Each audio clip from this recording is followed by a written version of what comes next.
Hello, and thank you for signing up to watch this video, Do Less Firing and More Hiring, the top 10 hiring mistakes that most companies make and how to avoid them. Let's get started.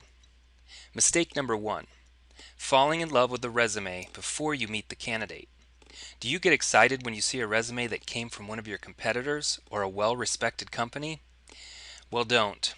When you fall in love with a resume too soon, your judgment becomes clouded and you look for reasons to hire the candidate instead of making them prove that they're qualified for the job.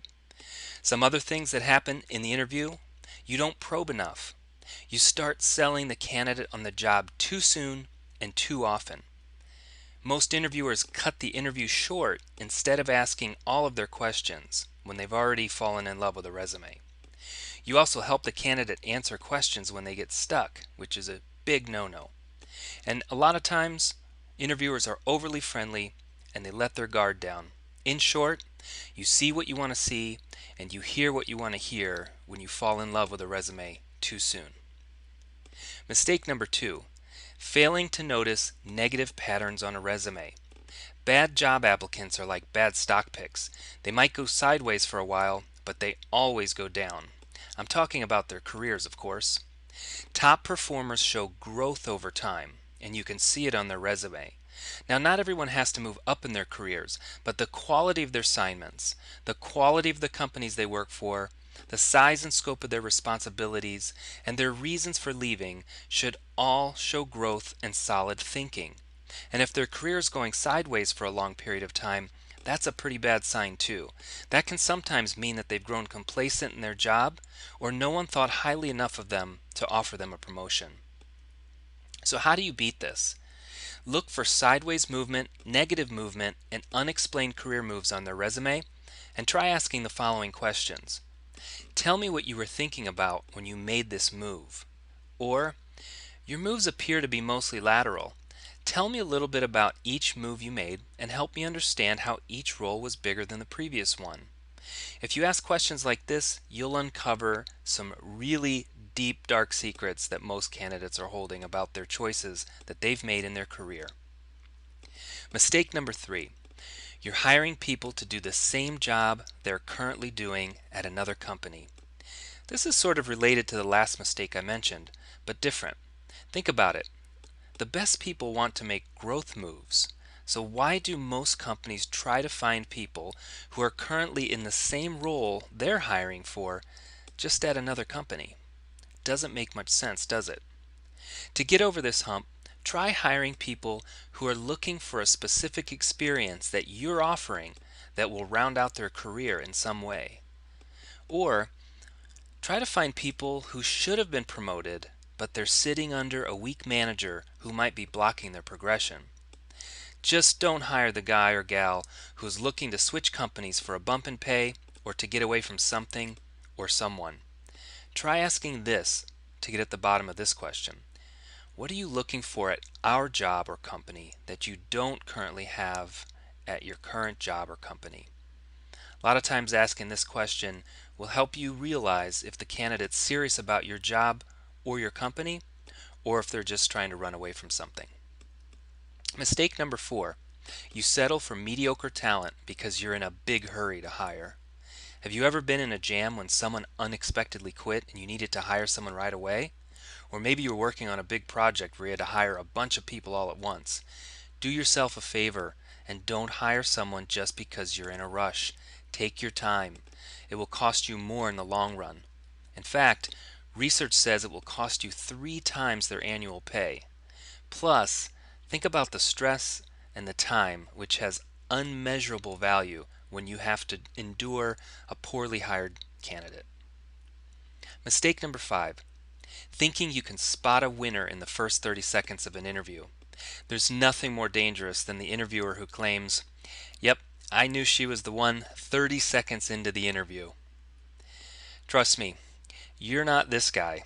This is Nostradamus, if you haven't found out already. You can't predict the future, and neither can your hiring managers. So you need a data-driven hiring process that can spot losers, identify winners, and make the right hire every time. For our next tip, let me ask you a question. Which of these people would you hire? Candidate A or candidate B? Candidate A, wearing a professional suit, she's young and pretty, great smile, laughs at your jokes, top university degree, and guess what? She works for a competitor that you're trying to beat just down the street. Or candidate B, she's got an outdated suit, a little older, a little plainer, not quite as attractive. She's got a forced smile and dry sense of humor, went to community college but didn't finish, and she really doesn't have any industry experience related to your job. So which person would you hire? Well, hopefully you said the most qualified person for the job. But unfortunately, that's not how most hiring processes work. Most interviewers around the world make decisions based on non-job related criteria, such as how the candidate looks, how much energy they have in the interview, if they felt like they could get along with the candidate, if they had a firm handshake, a nice smile, a nice suit, if they had a well-written resume or CV, or if they went to the same school or have the same interests. The list goes on and on and on, none of which are job-related criteria. Your goal as an interviewer is to look past all of those things. Put on your blinders and start digging for examples of successful performance related to the job that you're trying to fill. Mistake number 6. Asking opinion-based interview questions. Opinion-based questions are easy for weak candidates to fake their way through because you're not challenging them to prove to you that they have a record of being successful. Here's some examples of opinion-based questions. What are your strengths and weaknesses? Would you consider yourself to be a good multitasker? How would your manager describe you? Or how would you rate your Microsoft Excel skills? Let's explore this last question further. Instead of asking someone, how would you rate your Microsoft Excel skills? Ask a question like this. Tell me about the last time you built a dashboard from multiple sets of data in Microsoft Excel. What were you trying to show, and what different pieces of data were you pulling in? Who saw the dashboards, and what was their reaction? What challenges did you run into while creating it? Do you see the difference?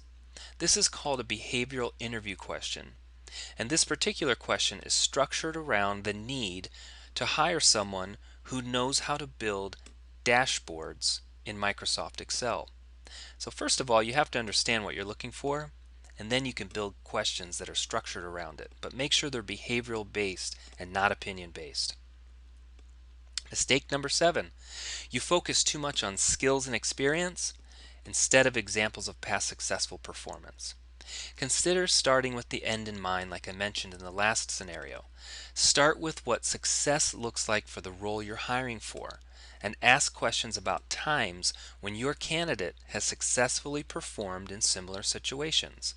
Let's explore the concept of success further through mistake number 8. Mistake number 8, your interview team doesn't know or isn't aligned on the success profile. If you go into an interview with the attitude, I'll know it when I see it, you're in trouble. And if you don't know what success looks like for the role you're trying to fill, and your entire interview team isn't fully aligned on it, you're in trouble too. Top companies who take hiring really seriously create a job success summary for every position. It's typically made up of 3 things. A summary of the job, 1 or 2 paragraphs.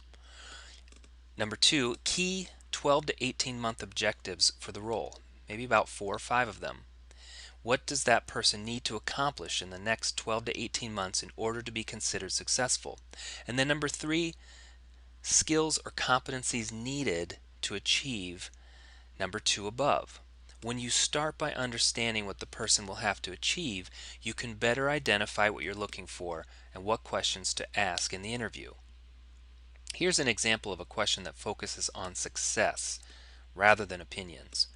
Tell me about a marketing campaign that you created and implemented recently that was successful. What were the components of the campaign? What goals did you set ahead of launch? And what results indicated that it was a success? Do you see how this one's really focused on the outcomes of that person's work in the past? These are the types of questions that will help you uncover winners instead of losers. Mistake number 9. You don't have a post-interview candidate decision meeting. Does your interview team just send emails to each other that say yep or nope? Or do you pass each other in the hallway and give a thumbs up or thumbs down without having any conversation about the candidates at all whatsoever? Or worse yet, do you fail to communicate with the interview team at all for a couple days regarding their candidate feedback? Do yourself a favor, do the candidate a favor, and have a formal candidate debrief after each interview or after each sets of interviews if you've got multiple candidates in the process. The hiring process is too critical to not sit down and thoroughly discuss what each interviewer uncovered in their meeting with each candidate. It's these discussions that help you calibrate the search and come to a solid consensus over cultural and technical fit. You owe it to the candidate who took time out of their schedule and endured your interview process to at least spend 15 to 20 minutes discussing their potential for joining your company. And last but not least, mistake number 10, you don't notify the candidates who applied and or interviewed that the position has been filled. Yep, I said it, and I saved it for last because it's still the number one biggest complaint that applicants have about the hiring process. If you can just get this part right, you'll be better than 99% of companies out there who can't be bothered with sending a simple "thanks for applying" email. So how many of these mistakes are you or your company guilty of? Hopefully this video has helped you build at least some awareness of some common issues and given you some solutions that can help you make improvements immediately. Do yourself a favor and check your email because we're sending you an additional bonus for signing up and watching this video. Two bonuses, in fact. One is our how-to guide for creating great interview questions similar to the ones that we demonstrated in this video, and also a turnkey template that you can use to design your own behavioral interview questions. We're giving these away free just as a thank you for being a part of this and listening into this webinar. So thanks again, and wanted to also let you know that we are working on a new product called HireBar Interview Platform. It will be a platform where you can quickly and easily create interview guides from the world's largest database of proven interview questions. So if you're really stuck and you don't know what questions to ask, the HireBar interview platform will really be able to help you find and select the questions that will help you uncover the winners rather than the losers in your hiring process. So thanks once again, and if you want more information about how to do great interviews and get great at interviewing, go to our blog at www.hirebar.com. Thank you.